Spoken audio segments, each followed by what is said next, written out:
It's a common goal every new year, or every so often. You say it's time to really shore up your finances. You know, save more, spend less, plan for retirement. But it's not easy. Why is that? We're going deep in this episode of the WPI Podcast.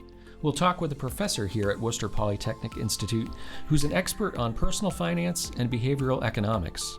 He'll help us explore the factors that keep us from sticking to the tested and true principles of money management. Plus, what about preparing students to handle their finances after graduation? We'll talk with a WPI student who's been studying what college students know about personal finance. And we'll learn about how this professor and student are working together to raise awareness about information that can help you achieve long-term financial success. Hi, I'm John Kane from the Marketing Communications Division at Worcester Polytechnic Institute. I'm here in the Global Lab in the Innovation Studio on campus. My guests today are Alexander Smith and Aedan Bingham. Alex is an associate professor of economics in the Department of Social Science and Policy Studies at WPI. Aedan is a WPI student in the class of 2028, majoring in robotics engineering and economics. Thank you both for being on the WPI podcast. Thank you. Yeah, thank you for having us. It's a pleasure to be here. Alex, you're an economics professor. You do a lot of research, writing, and speaking about personal finance and the things that knock us off course from our financial plans. What inspired you to focus on this? Well, a number of things have inspired me on the pathway to where the agenda sits today, but let me try to highlight two of them. So the first was way back when I first started as a professor here at WPI. I met an alumni, and he had graduated about 5 years prior. And when he found out I was teaching economics here at WPI, he said, "Alex, I got to tell you something. WPI is a great school, and I learned how to be a good engineer, and I have a flourishing career. I'm doing really well for myself professionally. Everything in life should be good, but it's not perfect. The problem is that I didn't learn anything about money management while I was a student, and now I'm out in the real world trying to navigate important financial decisions, and I just don't have the confidence that I need to know that I'm making the right choices." Now, when that alumni told me those things, it was an eye-opener for me, and one that I didn't forget. Now, fast forward about 10 years, there was another thing that happened. I started teaching public economics. That's a course about the government's involvement in the economy, and there are two main sides. There's what the government spends its money on, and then how the government collects the money that it needs through the tax system. And so when I started teaching public economics, I very quickly became aware of the fact that they don't have a whole lot of basic knowledge about how the tax system works. That I found a little bit scary myself, and that was my call to action to get involved, beginning to teach students some of the things that they need to know. So I did a little bit of research about personal finance, reading all the sources that I could. There's a lot of information out there about financial literacy, and it's all good information. I have nothing against it. In fact, I quite like it. But it neglects the human factors. And so very quickly I recognized that my contribution to personal finance could be to address the human factors using my expertise in behavioral economics. That's something I realized about 2 years ago, and I've been running with it ever since. You know, Alex, I had not heard of the term behavioral economics before I met you, and I'm imagining some of the people listening might be hearing it for the first time as well. I'm wondering if you could define that term for us. Oh, yes, definitely. So traditional economics has proceeded for hundreds of years at least, assuming that people are perfectly rational. And what that means is that they correctly interpret all the information available to them and then make optimal decisions based on that information. We all know that's not how it works, right? I mean, sometimes people are really impatient. Sometimes people take risks that are impossible to justify. Sometimes people let their feelings about others affect the economic decisions that they make. So the traditional model, it just doesn't always hold up. Now, what behavioral economics does is it uses insight from psychology and sociology, insight about how real, living, breathing people behave, to update the traditional model. It relaxes the traditional rationality assumptions to do a better job of modeling and predicting how real people behave with money. You know, that makes a lot of sense. I know in your work you've come up with something called Follow the Six, your 6 rules to follow to build wealth. Can you give me the overview of those 6 rules? Oh, absolutely. Yes, my 6 rules. Okay, here we go. So rule number 1 is save significant amounts regularly. Rule number 2, invest using long-term strategies that you understand. 3, reduce or defer your taxes. 4, take on good debt and avoid bad debt. 5, build a strong credit score. And finally, 6, insure against the losses that you can't afford. And let me just quickly say this about the rules. They sound simple and straightforward. They do each have some kind of nuance attached to them. For example, with savings, notice that I say save regularly, which implies that there needs to be some consistency to it. And the other thing is that you've got to save significant amounts. I'm thinking that once you're working full-time, you want to save at least 10% of your income. That's about double what the average saving rate in the US happens to be right now. There's a lot of details in each of these that people can find out about on your website, followthe6.com. That's follow the and the number 6. We'll have a link in the show notes, and we're going to talk about investing and debt a little bit later in the show, but there's a couple others here I wanted to talk about briefly. One, you mentioned reduce or defer your taxes. I always just assumed that was for people who are really wealthy. Should people be thinking of that a little bit differently? I would like for people to think about it differently. So I think what you're describing is what many people do. I don't think you're alone. I think there are a lot of people out there who hand over their tax information to an accountant or a tax preparer during tax season, and they leave it at that. But people can do better. For example, contributing to tax-advantaged retirement saving accounts has the potential not only to help you save for retirement, but also to reduce your tax burden a lot. And if you rely on an expert to just file your taxes for you and you never learn how the system works, then you don't know the benefits of contributing more to your retirement plan. You don't know how much it could save you in terms of the taxes that you pay. That's a strategy that's available for everyone. And so I suggest that they learn a little bit about the tax system so that they can take advantage of tax reduction opportunities like that.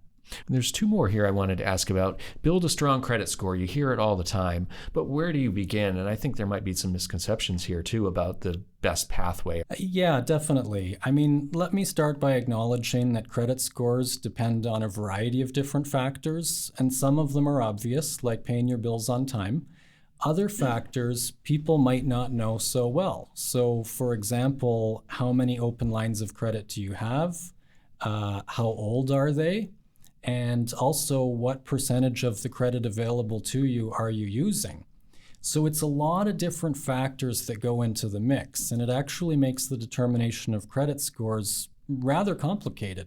So in light of that reality, my first piece of advice is that people learn how the system works. And I'm actually a big fan of credit apps like Credit Karma and the Experian app. If you use the app, then you learn how the credit scoring system works. And the apps even have simulators on them that you can use to, before you create new credit, figure out how it's going to affect your score. And so that's helpful from a planning perspective, but it also helps you learn, like how is a certain change to my credit profile going to affect my score? I'm an educator. I'm a big believer in learning. I think people need to learn the rules of the game using the apps that are available, and then that helps them to be strategic about how they manage their credit to max out their scores as soon as they can. You mentioned insuring against the losses that you can't afford. Is the losses that you can't afford, is that the critical consideration that people need to think about there? Yeah. Once you start building wealth, you want to make sure that you have insurance against potentially large losses. So poor health, right? You want to make sure you have enough health insurance. Insurance against serious accidents, whether in your home or on the road with auto insurance, disability insurance. Those are the kinds of insurance that protect you against serious things that could go wrong. That's the stuff I encourage everyone to think about really seriously. Now, there are other kinds of insurance, like extended warranties on consumer goods, appliances and electronics and things like that. The thing about those policies, they're marked up by amounts of 50 or 60%, very profitable for the vendors. And so as a consumer, you have to think twice. Is that really going to provide me good value for my money? Or should I save my money and take my chances? I suggest that people keep the cash, maybe invest it. Long term, they're going to do better taking a few chances on the minor things that could go wrong in life. And people can learn more about the 6 rules on your website, followthe6.com. And it seems so easy, Alex, but that's not the end of the conversation, right? Your advice and a lot of personal finance advice you can find online is a game plan. But why do so many people struggle to follow the rules? That's a great question. It might seem simple and easy at first, but there definitely is a fair bit more to it. Let me begin by saying that you do need to know the rules, and some people don't know them, so that's the first thing. But once people have a knowledge of the rules, I think the larger struggle is that many people lack what I call financial self-awareness. And when I say financial self-awareness, I'm talking about a conscious knowledge of one's values, beliefs, emotions, and behaviors relating to money. So even if people know the rules, they don't have good financial self-awareness, and that can serve as a barrier when people are trying to follow the rules. Let me give you a couple of examples. A lot of people have triggers that cause them to overspend, and that makes it difficult to stick to a budget. If one doesn't know what their triggers are, then it can be really hard to follow the budget that you've planned for yourself. When it comes to investing, we all know that we should think about the long term, but then when you have market volatility and possibly face some short-term losses, how much of that volatility are you really able to handle before you get scared and contemplate selling? The answer to that question is one of financial self-awareness. So with investing, it's important to set up a good portfolio, one that provides strong expected returns, but also one that's diversified to reduce volatility. So that portfolio design and setup, that's a key part of the investing plan. And then what happens is you need to have a plan for how you're going to deal with the fact that every once in a while your investments might lose value. So it's important to do some soul searching ahead of time to figure out what kind of losses you're comfortable with. Think about it before you get involved. Have a plan for how you're going to cope with potential losses and stick the course through the ups and the downs. Alex, what strategies do you recommend to help us stay on track? So big picture, people need knowledge and then they need to do some planning. Now, in terms of knowledge, people need to know the rules of the game. They need to know some basic financial literacy. But then on top of that, they need an awareness of common biases when it comes to the money decisions that people make. So that's the knowledge side of things. Once all that's in place, whether it's saving, investing, taxes, debt, you have to do some planning. You have to do some planning so you have a strategy for how you're going to avoid succumbing to the common biases. Let's take saving, for example. What's a good plan to help people reach their saving goals? Well, the first thing with saving is that sometimes people don't reach their saving goals because they have a good long-term plan, but then they make day-to-day decisions in the short term that are inconsistent with their long-term plan. For example, they overspent. The best way to defeat overspending is to find an appropriate commitment device.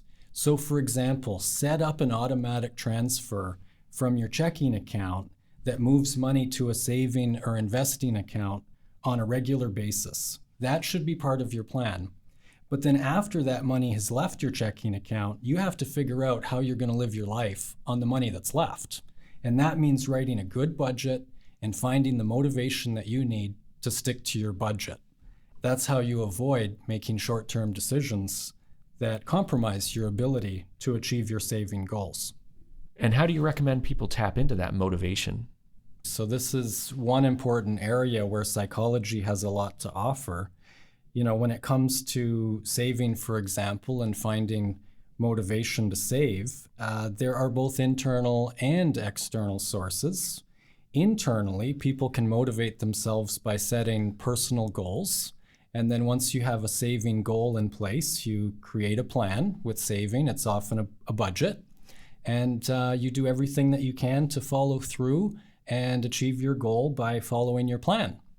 So that's internal motivation. External means using social factors. Talk to the people around you, the people close to you, your friends and family.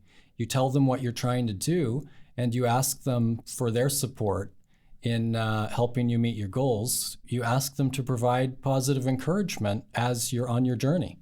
That kind of ties us into the next question in terms of good friends and working together. Alex, you're not doing this work alone. You've teamed up with Aedan, who's here with us. And as I mentioned, Aedan is a WPI student.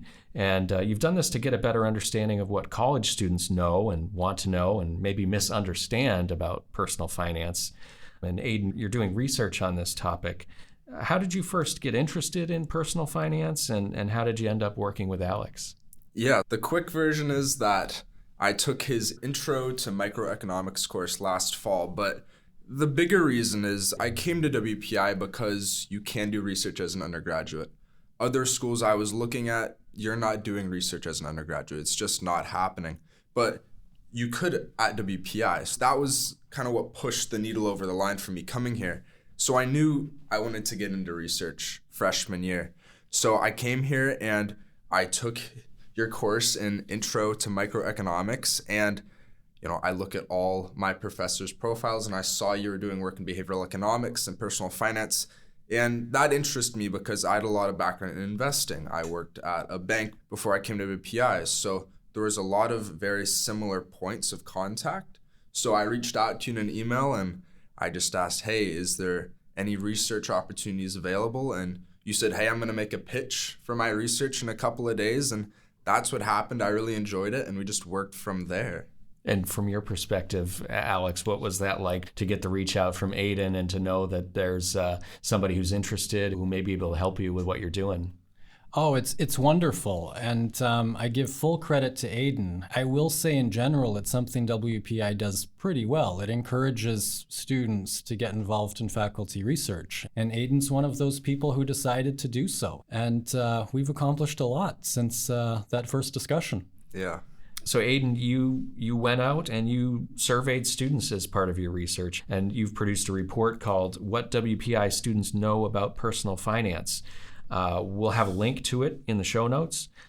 I'm wondering if you could give us sort of the broad overview of what you found. I can. So the big overarching theme is students don't know enough about personal finance to leave college in a financially optimal position. So what this means is that there's a lot of lost opportunity. When people graduate college, they have to learn how to do their taxes, how to save efficiently, how to invest, compared to if they learned how to do those things in college, they would leave college knowing how to do them. And so they would not have a lag time that they had to learn. So they're catching up on, let's say 5 years of savings and investing. That in the long run can turn into tens of thousands of dollars. So that's really critical. Students don't know enough. But there were 3 key themes in this paper regarding that. The first one was the more economic or finance courses you took did correlate to improved knowledge about such topics. The second one was that, in general, there were just a lot of large gaps in student knowledge, especially when it came to, like debt and taxes. A lot of missed knowledge and a lot of misconceptions about the capability of financial tools there. And then third, we saw that students said they wanted to do better. They wanted to learn about investing. They wanted to learn about their credit score. But yet, when you look at the data, do you know what your credit score is? We see students don't really take action on that. So there's a big gap between what students say they want to do and what they actually do. Aedan, I'm really interested. You mentioned this idea of misconceptions. Could you offer a couple of examples from your survey that speak to this gap in knowledge? I can. We asked in total about 80 questions, so there's a lot of data there, But I'll just put a few highlights in here. So Well, one of the more striking questions we asked about really literacy was that, do you know if interest earned on a savings account is typically considered taxable income? Only 32% of students answered that correctly. They said, yes, you can be taxed for profit you earn on your investments. Only 32% of students knew that.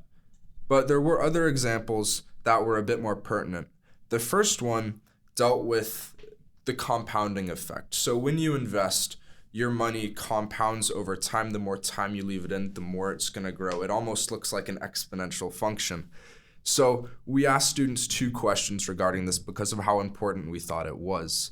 We asked them about the interest rate needed to double a sum of money in 25 years. And then we also asked them how long it would take to double a sum of money at a 6% interest rate. So these 2 different approaches. Both times, about half of respondents thought it would take longer than it actually would for that money to double in size or to meet that interest rate. This gap in knowledge is pretty considerable, and we also have other investing data that goes along with this. Students broadly considered investing risky. There was a lot of, maybe not fear, but a lot of aversion to investing. But we saw with more and more courses taken, that fear went down. So to give you some numbers, students that had taken no courses at all, about 50% thought investing was risky. Students that had taken 1 course thought 40% of students thought investing was risky. But then when you took 2 to 5 courses, only 10% thought investing was risky. So we see students are less averse to investing when they have taken more courses. But the last example I would like to point out here is in regards to what students know about their credit score. So earlier I said that students really reported that they wanted to do better. They wanted to take action on many of these financial tools. But when we looked at what they had done, it was nothing near that. So an example that goes right towards that is we asked students, do you know what your credit score is? 49% said they did not know what their credit score was. But then we asked them, do you want to learn what your credit score is? And 84% said they did. So there's a big gap there between what students know and what they do want to know. All right, Aedan, as you were talking, I was getting my calculator out, and I'm really curious. You mentioned the rate of return that would be required to double an amount of money in 25 years. I think a lot of folks might be wondering, what is that number? I know I am. If we want a sum of money to double in 25 years, that interest rate has to be about 2.85%. So that's pretty low by most standards. That's very achievable. That's achievable in investment vessels such as bonds quite easily. That number makes me feel a lot better about my strategy. I would have thought, as it sounds like a lot of the students did, that number would need to be much higher.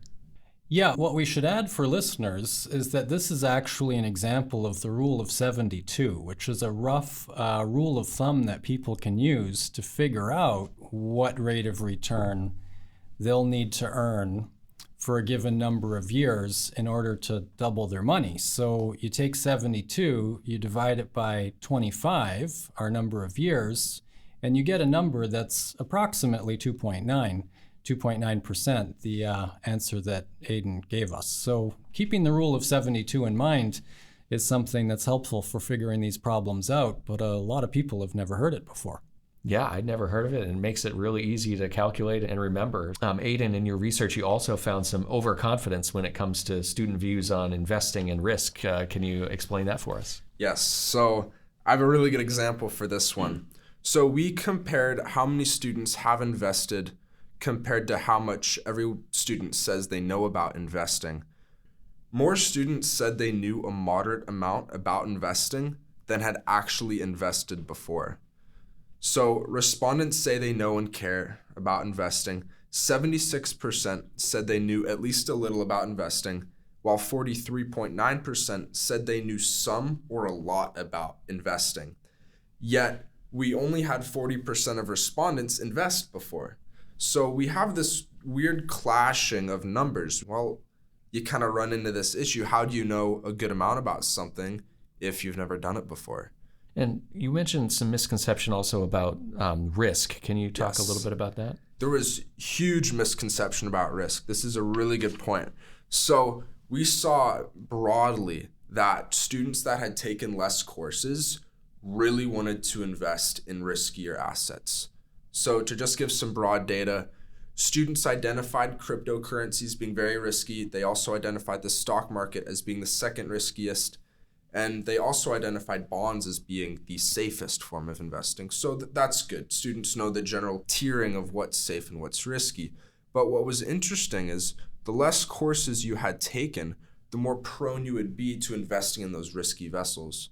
So students with 0 courses or 1 course, they would frequently say that they would want to invest in the stock market twice more likely than they would be to invest in index funds or mutual funds or bonds. So students with 0 or 1 course really want to invest in the stock market, which is somewhat riskier.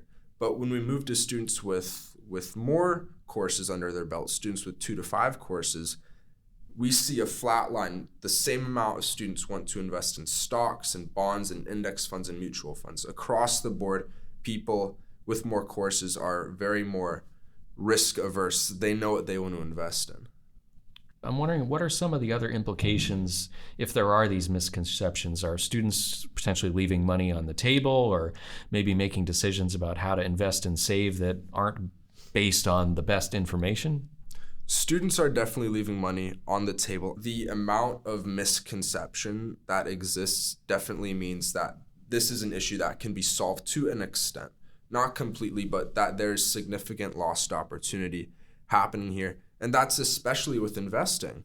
A lot of people, some that I know, they keep their money, they don't invest it. It's just sitting there. And well, if your money's sitting there, it's actually deflating because of inflation. So you're not gaining money, you're actually losing it in terms of purchasing power. That's concerning. So you should at least try to stick with the current level of inflation, which sits around 2 to 3%. And you can do that through investing in safe assets such as bonds. But if you want to make some stronger gains and you have time and you have the money, you can invest in riskier assets, index funds, mutual funds, which aren't too risky. But then you can get into stocks, which are very risky. But students generally didn't know that you could do that. So there's a lot of missed opportunity here for making money by just putting it in some assets and leaving it there for 10 years. I should add that WPI offers a number of different ways for students to learn about managing money. WPI's Office of Financial Aid provides info sessions, presentations, and has other information online about building financial knowledge, filing taxes, and financial wellness. The business school also runs regular courses on personal finance open to students of any major. It covers insurance, credit, taxes, and a lot more. That's taught by Karen Murray. And there's also the seminars and an upcoming course Alex is working on, which we'll talk more about later. Aedan, I wanted to ask, what are the next aspects of personal finance that you're going to be studying? Yes, so we are looking into this year doing a investment research project. So we would set up groups of students, each working together within an investment account to make decisions and to make trades. So the thought behind this was that there's not a lot of qualitative work on investing. There's a lot of quantitative. So there's a lot of cold, hard data behind what people do, where people make decisions, at what time investors do this and that. But there's not a lot of data behind the qualitative side of things. There's not a lot into the rationale and the logic and the thought processes that go into making these decisions. So what we want to do is we want to see what students think, what they think when making investment decisions. And the way we're going to try to do this is, we're going to monitor the trades they make, and then we would interview them every couple months to kind of try to get at that thought process that's going on in their mind. And what's really interesting is we're doing this in groups for a reason. Individuals can act off of less reasoning sometimes. Compared to groups, you have to have more checks and more agreements to go before you make a decision. That's why you see investors at big banks that manage millions of dollars, they usually work in groups. It's for that reason. And by putting people in groups, we might be better able to see the logic that goes into making these decisions. I have a question for you, Aedan, if I may hop in for a moment. So when the student groups, when they experience market volatility, for example, for the better, for a positive gain, or maybe for the worse, maybe they lose money, do you have any guesses about how they might respond? I bet you that a good amount of our participants, if the market starts going south, they will jump ship. They will try to get out. But it wouldn't surprise me if there's a couple of them in there with more of an investment background, actually, then use that as an opportunity to leverage the market to their advantage. And what I'm looking forward to is learning what they say about why they do what they do, whatever they end up deciding. So I can't wait to see the results of this study. Yeah. I'm really fascinated too. Aedan, you're a member of the WPI Investing Association, and that's a student-led organization on campus. And that organization gives students in it hands-on experience in investing, portfolio management, and financial literacy. What types of things does the association do, and what has that meant for you? There's a lot of general body meetings. There's a lot of market move meetings where you analyze the market. There's also times where you can compete portfolios against each other. You can, look at each other's investing strategies. There is an event to where you're pitching a stock, and we're doing that with Clark University. And that could be really cool because you get to see the different perspectives to which people come at these stocks, how they see the cost structures of them. So it's a great association. They're really devoted to learning the ins and outs of the financial industry. There's constant discussions, but one of the best things about the association is its annual New York Stock Exchange trip. I went on this last year, and it's by far been the most enjoyable experience of college yet. As somebody from Montana, you drop me in the middle of New York City, and it's a whole different world. It really blew my mind. I met somebody there that worked at the exchange, and amazing interactions, very well spoken, could just, tell you all the details. And it was just a phenomenal experience. We watched the closing bell, and it was just exceptional. But it was an amazing trip, and it's something that most schools don't get the opportunity to do. And it's because of the connections WPI has that we are able to go to the stock exchange and see what was going on. Sounds like a great experience. That trip has been going on for 3 years here at WPI, and students get the chance to talk to traders, go on the floor, learn about trading, and ask questions. And there's about 30 students each year that get to go on that trip. One other thing I want to mention about the Investing Association is that the association will be involved in managing a student investment fund.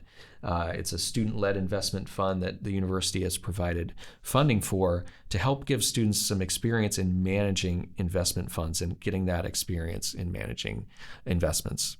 Alex, I want to bring you back in here. I'm wondering how you are using this information that Aedan has gathered and the research that you've done to help people be better informed. We've really talked about a wealth of tips and information and facts and figures today. What do you do with all of it? Yeah, Aedan's project has been very helpful for me. I'm working on a book, and it is based around my 6 rules. And I have a chapter that focuses on each rule. And I've been using some of Aedan's results to motivate each chapter. So at the start of the chapter, I use a few of his statistics to shed light on what students know and what they want to learn. And then that's the lead into the content that I provide. So that's one way. And then the other thing is that I give a lot of talks and seminars at WPI and on other college campuses as well. And it's important to know your audience, and it's important to meet them where they are. Before Aedan did his work, I had some sense of what the gaps were, but I really didn't know enough about it. But now that he's done his project, it tells me where the students are, and I do a better job of meeting them where they are because of the work that Aedan's done. So it's been very helpful for me in the seminars that I've been giving over the past year. That makes a lot of sense. Aedan, how about you? How do you use the information that you've gathered? I do. I talk with other students about it all the time, but I also use it to motivate me to do more financially. there's always more you can do, and at a young age, it's prime time to get into these things. And Alex, I'm wondering what your take was on Aedan's finding that students are interested in learning more, but not necessarily taking the action to learn about personal finance. Any theories on why that might be? Yeah, I have a few thoughts about that, not just for students, for everyone. It's easy to get caught up in the short term. Today, this week, this month, what are the things that I must get done? I think students, like everyone else, they can fall into that way of thinking. And then that means they focus on short-term priorities like current coursework and, what's my internship going to be this summer? And they're not necessarily thinking all the way ahead to their working lives, which are a few years down the road. So I think sometimes short-term thinking is one of the challenges and one reason that people delay on learning things that are going to be good for them long-term. But I don't want to put all the burden on the students. I think that's a mistake. I think that educators need to accept some responsibility too. And that's a responsibility that I accept. I need to meet students where they are and articulate why this knowledge is important and why it's going to pay off in the long term, and then do a good job of providing that knowledge to them in a palatable, understandable, useful way. I want to ask you both, there's a lot of discussion today about student loan debt and the amount of money that people are borrowing to get college degrees. The questions largely surround, is it worth it? Aedan, what did you hear from students when you asked them about debt? How did they view it? Yeah, so students were extremely pessimistic about debt. That's in part because the connotation around the word debt is negative. Usually debt, you think about U.S. national debt, or you think about debt on some bad asset. You think about debt in a very bad way. You usually don't associate it with good things that pay off in the long term. And it's a really interesting question. Why do students turn their backs to the upsides and the opportunities that debt enables? On the topic of student debt, it's one of the things that often comes up when I ask my students what they want to learn about personal finance. Many of them first report that they want to know about investing. But after that, I have a lot of students that say they want to figure out how to manage debt. So it seems to be prominent in the minds of many students. I think it's an important topic. I'm wondering how you both think about that pessimism then that a lot of students have when they think of the idea of taking on debt.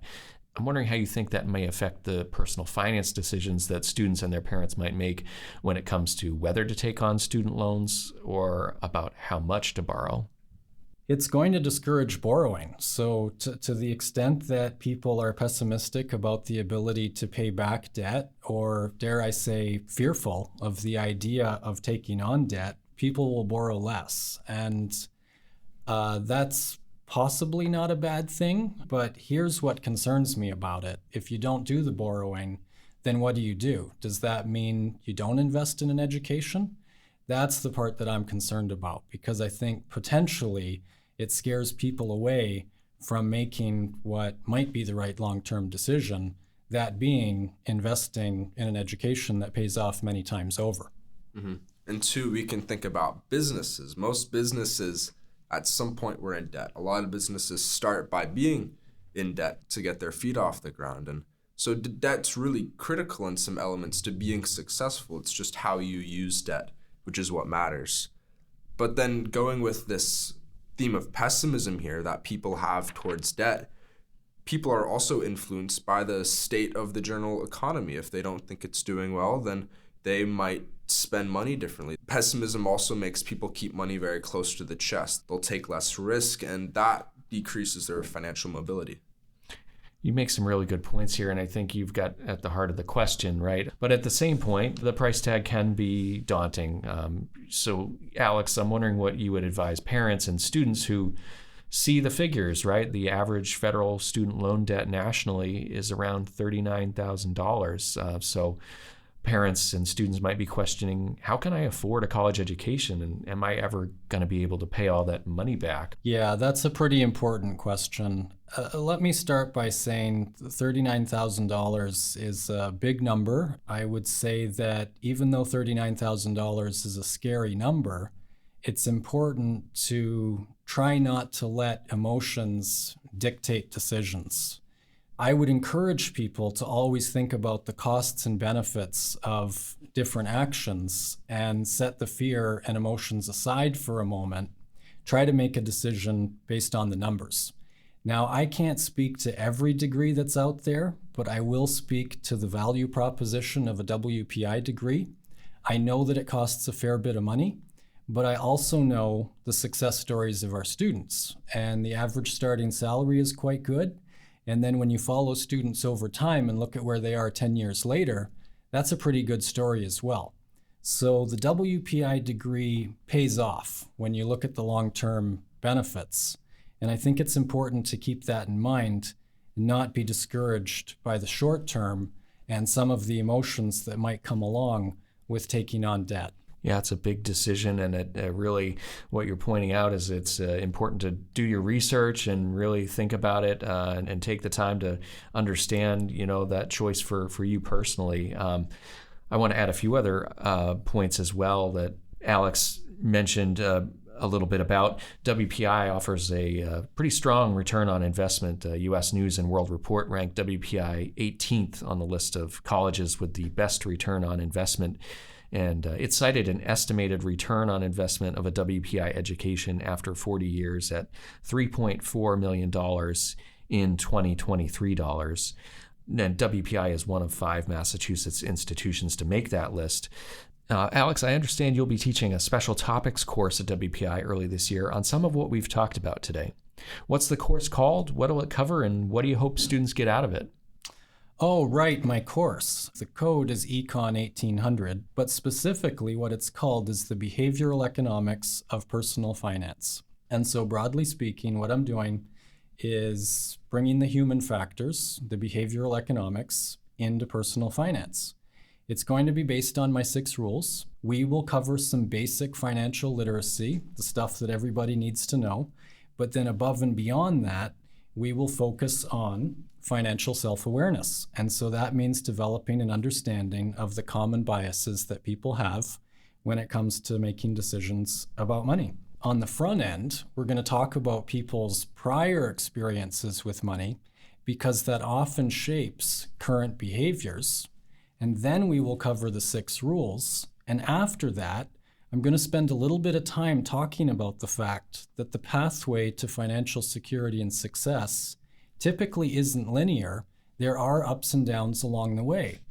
I've definitely had some wins. I've also had a couple of losses, and I'm going to talk to students about that. I'm going to make it personal, and I'm going to talk about the potential to learn from the things that don't go well and the reality that the ups and downs are part of the path.